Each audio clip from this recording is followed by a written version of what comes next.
what's up? It is time to do every Cosmere mention in Stormlight Archive number 5, Wind and Truth.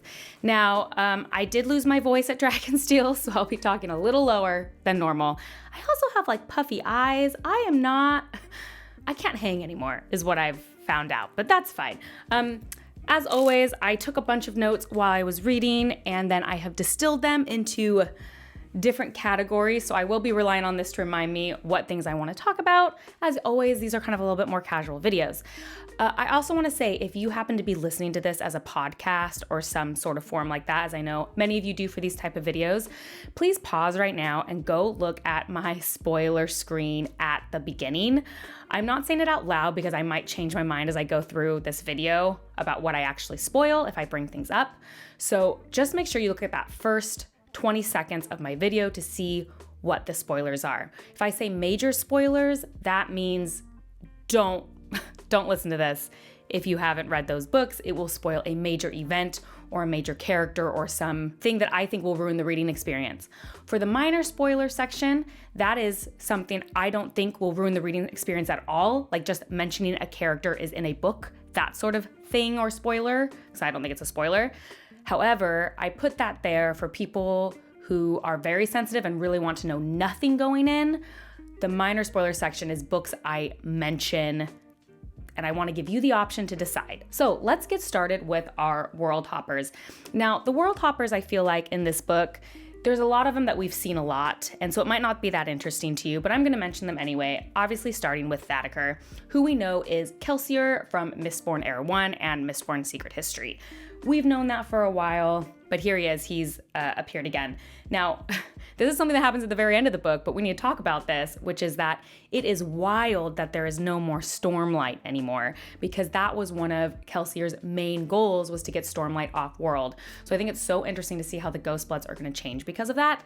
Now, there's other forms of investiture that they can try to get off world, void light, things like that. I just think that is a super interesting implication, which we'll talk about later. We also see Axandweth again, who we've previously seen in Rhythm of War, and I believe Oathbringer as well, maybe just Rhythm of War. She is a ferochemist, so she is also from the Mistborn series. We know very little about Axandweth, and we saw her play a slightly bigger role in this book, with her having captured Vasher, but otherwise still pretty an unknown. We get a Sazed mention, again, from Mistborn Era 1. We see Felt, who is a Scion. We've already met Felt last book, and Scions are from Sel, the Elantris worlds. Next, we have Eotil from the Ghostbloods. You guys can tell me how I'm saying that wrong. I haven't heard that one yet. She seems to be Southern Scadrian because of the mask she wears, and Southern Scadrians are, of course, from Mistborn Era 2. However, it turns out, based on words of Brandon, that she is actually from Silverlight, the Cognitive Realm city, but has ancestry in Southern Scadrians, which is why she identifies with that and wears it. So she is definitely a little bit more interesting than that lets on. We also get another Frost mention, who I think we were first introduced to in the epigraphs of Words of Radiance. Frost is a dragon from Yolen. Now, this book, though, said that Wit was talking to Frost and his sister. And I don't know if we knew that who Frost's sister was, or if we knew that he had a sister. So now that I'm saying this, see, this is why I didn't say the spoiler warning out loud. Don't we learn something about Frost in the preview chapters for Secret Project 5? I feel like we do. I read it so long. I read those preview chapters for Secret Project 5, and I literally don't remember. I know we were with dragons. Was it Frost? So no. Eye of the Emberdark doesn't deal with Frost. I think the reason I thought that was because when I rewatched my video, I realized I talked about Frost as one of the dragons of the Cosmere and Yolen, and so I got my wires crossed. No, none of that is all false. We also get Zahil, which is obviously Vasher. We get some of him. I just like the quote from Nightblood. Zahil, that's him. Vasher changes his name sometimes. He never calls himself Warbreaker anymore. I liked that name, but he hates it. Isn't that strange? I liked this part because to me, it is more proof that Sanderson tells his readers what they need to know directly. Even if you're so far removed from the fandom and you're not on Reddit, you're not online, you're not in any of those spaces, he is making it very clear. Zahil doesn't call himself Vasher anymore. So someone out there who's read it is like, oh, Zahil's been Vasher the whole time? Oh my gosh. He's telling you. I just think that's very important for people who think the Cosmere is becoming unavailable to the average reader. Okay, Interlude 11 also has a ton of Worldhoppers. Well, not a ton, but it has some Cosmere implications. I did an entire video on that interlude last year after Dragonsteel, actually, because that was what he had read out loud. We have Demo in there from Mistborn, and the main character from Elantris, whose name just literally left my head. So those are the 17 Shard members. We've seen them a lot. It's no one new. It's the same people we've seen. And then we see Ulam at the end with Wit's body. Now, Ulam is a Khandra, so that's from Mistborn, who we met in Mistborn Era 2, and also was a character in Tress of the Emerald Sea. Now, I do not know what's going on with Wit and Ulam and his body, but that is a Khandra character we have seen before. We also knew they were friends, Hoid and Ulam, because of Tress of the Emerald Sea. I don't know where else to put this, but I also realized after I made this video, I forgot a very cool mention of Vin by Hoid and how she gave up the power at the Well of Ascension. So that was really fun to hear a little comment about Vin. Okay, next off, our Wit section. I don't know why I called it Wit. Maybe I'm gonna rephrase it, call it Hoid, our Hoid section. So there's several types of magic we get to witness Hoid using in this novel.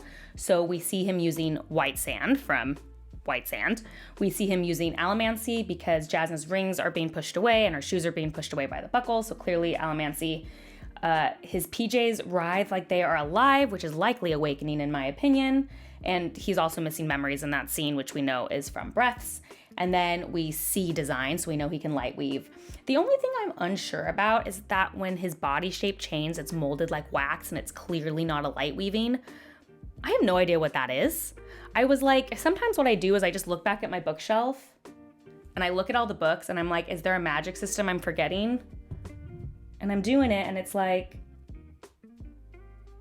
I don't think so. No, I don't think we know what that is. That's my opinion. I don't think we know what it is. Again, this is another scene. We knew that Hoid had all these magics at this point in time, just from context clues in other books, but I think Sanderson's trying to make it more obvious, which I think is very helpful. We also hear him called Midius and the trickster aspect. We definitely know Midius was a nickname of his, but it's mentioned in there, and I'm doing every Cosmere mention. I thought it was an interesting thing. We learned that apparently the spiritual realm can't impersonate Wit. Do we think that's just kind of a joke thing that was happening? Or do we think that's actually a magical impossibility because of something Wit has done? In my opinion, in my reading, that's how I read it. That for some reason, the spiritual realm is always going to struggle to impersonate Wit because of who he is. But I just think that's something interesting to chew on.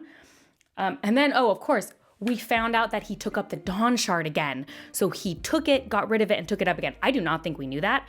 And more importantly, something we have not known is we never knew his Dawn Shard's intent, and now we know it. It's exist, which is fascinating to me. I was so excited when I read that. That was probably, other than one other thing, that was probably the most excited I got about a Cosmere mention. Exist.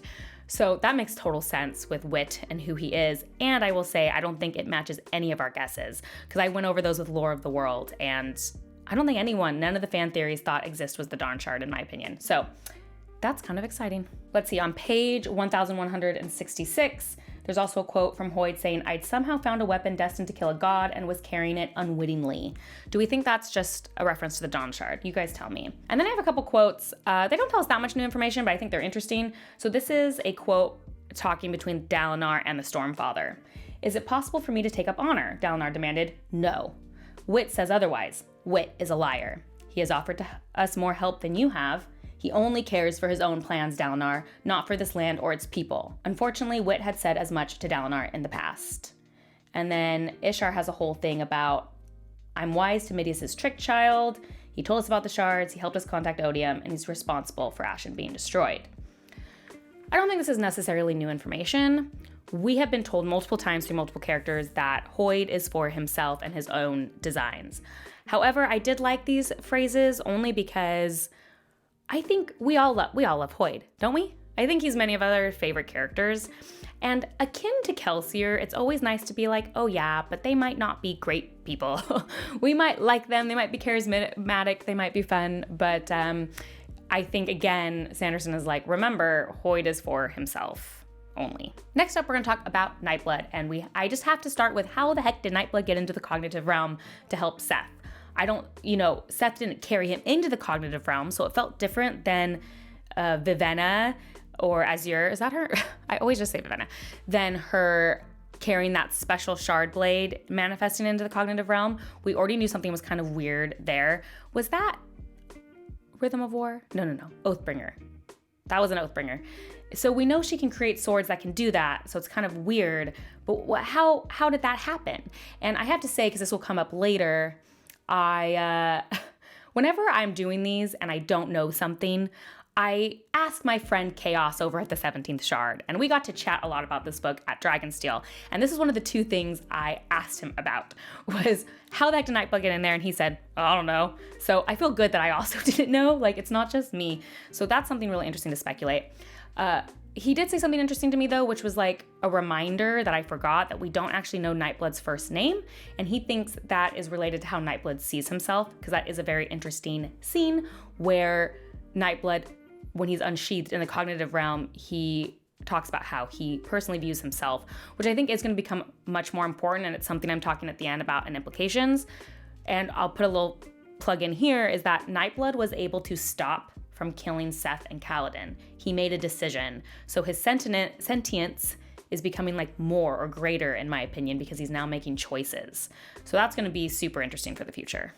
Oh my gosh, and how did I forget? He can grant surges? Why? So there's just a lot more going on with Nightblood. Okay, next up we're gonna talk about the different kinds of magic we saw. This is, a pretty light section, just because I feel like now it's not that interesting to see different magics on different worlds. So obviously we saw Sion communication. We also saw awakening because some drapes moved and were awakened. We saw some bone communication between Frost and Wit, and this is likely the Tamukek, which is a communication device that, in words of Brandon, he has said is similar to a Sion. And I swear this bone communication appeared in another book, and I'm convinced it's Lost Metal, but I can't quite remember. It might have been one of the secret projects. That's the problem. Like, I read all those in the same year, so some of the Cosmere connections, it's hard for me to remember which one they came in. So you guys tell me in the comments if I'm remembering that wrong, but I think it was Mistborn Arrow 2. Okay, Moash. He's basically a Steel Inquisitor, but not a Steel Inquisitor, because they did not put steel through his eyeballs, as far as I can tell. But what was the material? Was it crystal? He describes it as light in the book. Is it something akin to like the gem hearts? So it's invested gemstones? Either way, very clearly similar to a Steel Inquisitor, can see only investiture now. This also feels like a setup for Moash to be villain of the Cosmere, right? Maybe we were all wrong about Sanderson giving him a redemption arc. I don't think so. I think it still happened, but very interesting. For the record, that was one of my favorite interludes ever. Like, just visceral, crazy, not at all what I expected coming from Moash. In conjunction with Moash, I want to talk a little bit about death rattles. I know this is a little bit more to Roshar, but I think it does have a few wide-reaching Cosmere implications, particularly with the Sunlit Man. When I was reading that death rattle, where it says, let's see, it's on page 810, and it's basically like, the scholar and the spear, I die by the hand of a friend, me and my spren. And then Sigzil changes it by renouncing his oaths. So this could mean one of two things, in my opinion. Death rattles aren't always true, which I think is very likely, because a lot of this book explored how seeing the future is very uncertain, and you can, like, especially with the Tanavast chapters, like, there are certain futures that might seem likely, and we've explored this in other books too, like in Oathbringer, when Renarin sees Jasna killing him and then she chooses not to. So I think that's very likely. But the other theory that could be, is that Moash, like I said, is a Cosmere villain for quite a long time and ends up doing this to Sigzil later in the Cosmere timeline. So I think those are both options, and I'm not sure which is which. I will say I am leaning right now to that death rattles can be fallible. And then finally on this magic one, I guess this is more worlds, but we have a quote of Murray saying there's he wants to see a world with an ocean in the sky, people who fly upon kites, and gods who can make any object stand up and walk. Now, the gods who can make any object stand up and walk, in my opinion, is clearly a reference to Malthus, which is the Warbreaker world and Awakening, but I can't think of any world we've heard about that would be an ocean in the sky and people who fly upon kites, so I think those are mentions of new worlds we haven't seen yet. If you don't think that's true and I'm just not catching the reference, you please correct me in the comments. I have a little section here on realms because I was so excited in the preview chapters when I started talking about the spiritual realm, because that is the realm I feel like we know the least about. And I don't actually think we've learned that much new about the spiritual realm. Now we've seen it. We know it's a realm where gods dwell, and we know it's a realm where you can see lots of possibilities, which is like not necessarily what we knew. We learned that Hoid fears to walk it. But other than that, I feel like we knew most of the stuff there. I personally didn't know that you could hide things there, or that gods or Bao Ado Mishrim, I always have her name wrong, could be hidden there. Like, that was new information for me, that you could use the spiritual realm in that way, because how I understood it before, it was less of a place like the physical and cognitive realm. So that did increase my understanding. But other than that, I feel like we pretty much knew all the stuff about the spiritual realm. Okay, shards. This is probably my favorite section because the most exciting thing happened, which is we finally learned the name of the last shard. If you're here, you probably knew that that was a missing thing, and so we got it. And it is, and both the vessel as well, which is Eurydius. I did my best. Holder of reason, the last intent. Again, I don't think anybody guessed reason as the last intent. I don't think I saw that anywhere because we were guessing a lot of words based on other capital words, and I'm pretty sure reason wasn't in there. So what an interesting shard name and very unexpected. That's exciting. So we learned a couple other things about shards as well too, which I will go over here. So we didn't know Invention's vessel previously, and now we know that she was named Chankosar. And it said that she traveled the Cosmere creating wonders. So she's a traveler. It seems like she didn't settle down and invest a single world. We also learned Valor's vessel name, which is, I'm fighting for my life with these names, guys, Medalantorius. I'm sure you audiobook people will correct me. And then we also learned that he was a dragon.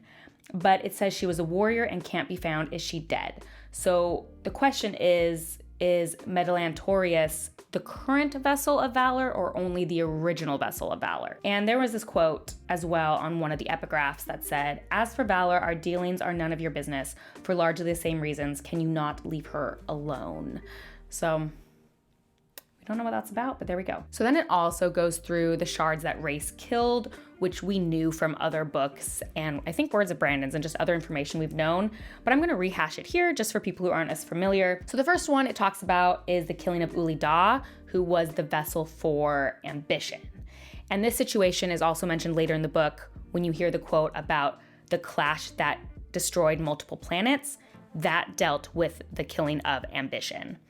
And that all happened in the Threnody system, which is the system related to the novella Shadows for Silence in the Forest of Hell. So then it talks about the shards Iona and Sky being killed, and those were the vessels for devotion and dominion.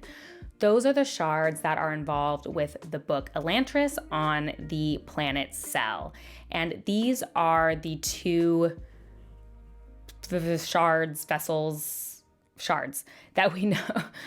It's a lot of words, guys. The two shards that we know are trapped in the cognitive realm, or the vestiges, the remains of their power are trapped in the cognitive realm, and why it's so difficult to travel to Cell. And that's mentioned in a few quotes. Wit talks about the power of a god when it dies. They were stuffed into a metaphorical closet, packed away into Shadesmar, left to rot.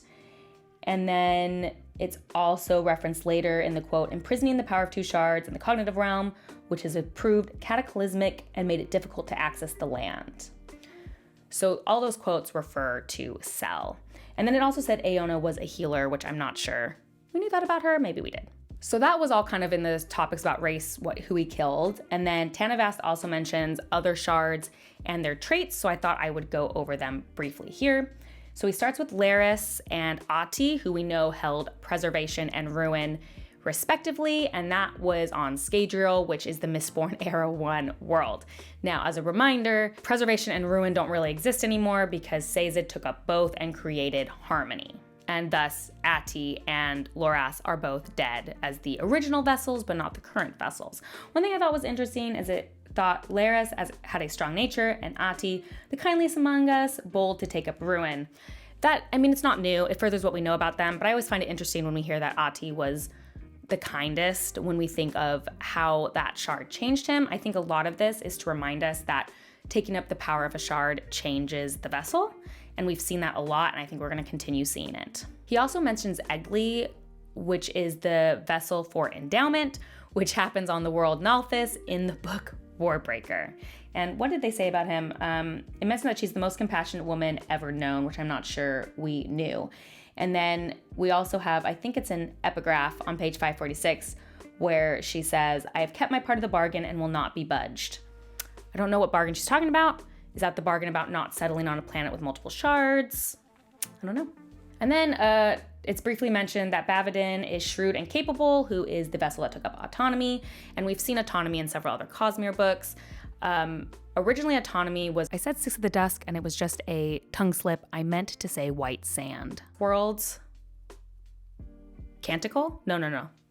That's Sunlit Man. Okay, doesn't matter. Taldane. I was like, I know this. Taldane, we also saw autonomy in Six of the Dusk, the novella, and also as a plot point in Mistborn Era 2. And then obviously the giant shard revelation, which is that now our dear Taravangian has picked up not only odium, but also honor to create retribution, which with the idea also that harmony, or the theory that harmony is turning into discord, I feel like our shards are just, we're losing all the good traits is what it seems like to me. So I wonder how that will play out going forward. And then we had a little bit of more info on Adonalsium, because Syl tells us that Roshar is infused with the power of the god that made them, and then who became cultivation, honor, and odium. And then another direct mention, the traditions are wrong. Honor did not give us the spren or the forms. They were gifts from the origin of songs, and they will return someday. Navani says, origin of songs? And Dalinar responds with Adonalsium. And that's on page 422. So another direct mention of Ado, which we don't get a ton, and that Adonalsium's power was already infused on these worlds before the shards, which I thought was very interesting. Probably something we knew, but I didn't know. So the couple of things left are more question marks. So first we have the epigraph, we must travel to the Well of Control within the shroud of the fragments of the dead moon. So the Well of Control, I think, is odium's perpendicularity. And I was talking to Eric about this, and he said it seems very connected to how the Well of Ascension was used in Mistborn Era 1. However, this new moon thing was mentioned so many times. Here's some other quotes. A fourth moon was found in splinters and reacted. Something responded to the clash, creating the shattered plains. Because of the new gods, the fourth moon, now dead, now fallen, was stone that is not quite stone. What is the fourth moon? This was the second thing I asked Eric about, and he was like, I don't know. I was like, okay, what the heck is this fourth moon? It said something about like reacting like aluminum, but not the same as aluminum. So is it a god metal? Because there's like metals and moons and rocks, right? And you know what? At the spoiler Q&A at Dragonsteel, someone asked him about the rocks of Roshar and if Krem contained trace amounts of god metal because it tastes metallic, and and then Raphode? That might not be connected to this at all, but it's immediately what I thought of. So, thoughts on the new moon thing, the fallen fourth moon. Anyway, I don't know. Then we have the honor and shattering stuff. And you know, I already wore my honor is dead shirt in the last Cosmere video that I made on Monday, so I didn't want to repeat it, but honor ain't dead. So not only was honor not splintered, he also wasn't dead, which is wild. I mean, every chapter from Tanavast's perspective is insane, and I think you just have to reread them if you want all the Cosmere stuff. I can't just I would literally just be reading them out loud because everything is Cosmere. So I tried to pull out the most interesting things here. One thing I will say, now that I can say it, is, I got Wind and Truth early, and Brandon Sanderson likes to play with us, is what I found out, because at that spoiler Q&A, actually one of our friends, Ben, the booktuber, I'll put his channel up here, he got chosen. He asked our question, which was what POV that we haven't gotten before would completely change our perspective on the Stormlight Archive. And Brandon answered Tanavast, and I was like, you sneak, because I already know that he is a POV in this book. Anyway, that was just a little fun flavor. So a couple of the most interesting things I pulled out was first that his name is Tanner, which I just thought was funny because it's not very godly sounding compared to Tanavast. Again, I think we're trying to say like the humanity of the vessel and how they change. There was more details about what we already guessed and knew from Ashen and Braze. I don't think there was actually any new information. I think, like I talked about when I read Fire and Blood by George R.R. Martin, sometimes just seeing all the information in one place makes it click a little better, because before we were taking bits and pieces from all over the series. I don't think we knew previously that the Shards were not supposed to settle on the same planets. I personally think that's completely new information, that when they broke up or killed Adonalsium, that they weren't supposed to take up. So multiple people broke that rule, and I thought that was very interesting. I already talked about this. I thought it was interesting that magic existed before they came. Ado's magic hung around. I've said the word interesting too much. I'm not going to say that anymore. There's talk about regret of killing Adonalsium. Now that's not new. I feel like we've seen Hoid say that, but it was interesting seeing, I said it again. It was new to see Tanavast and Cultivation talking about how they regretted that. And then we get personal insight into the person versus the shard and how they can be at odds at each other. Again, we've seen that a lot with Sazed and Harmony, but in this case, we see Tanavast and Honor really clashing over what it means, what Tanavast wants, and what Honor wants. We also get information about timing of the gods when Tanavast says, oh, I haven't really hung out with Kor for a century. No, wait, 2, or is it 4 centuries? And how they can lose perspective, something I think we saw happening with Sazed. And then finally, he kind of got lost for a millennium, just like laying in the grass, which is probably why people felt Honor abandoned them. Okay, that was the most important, or as many of the Cosmere mentions as I could talk about or thought were worth talking about. Some of the implications, I think, for Cosmere wide, the most important one for me is how much of a focus there was on investiture being able to change. So a big plot point of book 5 was the Spren becoming more autonomous, the Spren making decisions for themselves and even entering into service without oaths. Then we also have Nightblood choosing to not eat his friends, which was a deliberate choice we haven't seen him be able to make before. And then finally at the end with Honor, when Dalinar tells Honor change, like think differently about what honor means. You have too limited of a knowledge of what honor means. I think that's very important. I think that's gonna have wide Cosmere implications of investiture kind of being more changeable and not just a tool.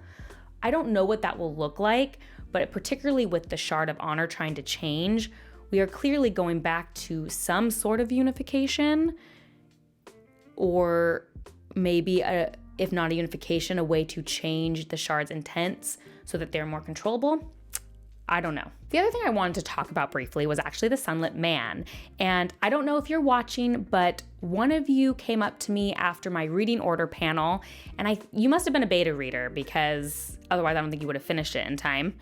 And you came and talked to me and asked me, where do you think Sunlit Man should go now that you've read Wind and Truth? So if that's you should comment below.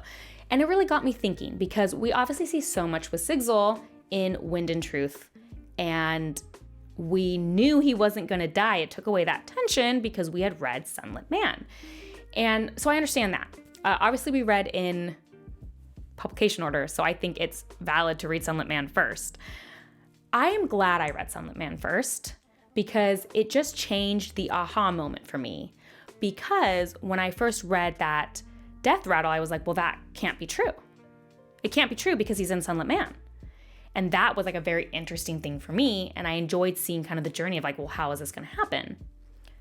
On the other hand, I can see reading the Sunlit Man after would be very exciting, because then you'd be very tense that Moash was going to kill Sigil Spren. So I actually, in this case, I always think this. I don't think there's a wrong answer.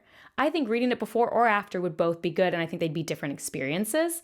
In this case, I can see how not reading in publication order would be very exciting. I just don't think it matters. And so yeah, I just think that's kind of an interesting thing. Okay, these were all the Cosmere mentions I thought were important to talk about. Please let me know any of your theories below now that we have more theories. Tell me what you thought of the book. Tell me anything I missed. Tell me how I pronounced those new names wrong and how they're pronounced in the audiobook. Can't promise I'm gonna change. You know me by now. As always, if you like this kind of deep dives, please like and subscribe. That's the best way to support me. And if you wanna see what I am currently reading, as well as other nerdy rants or photos from Dragonsteel Nexus, you can check me out on Instagram at bookborn.reviews. I'll see you next time. Bye.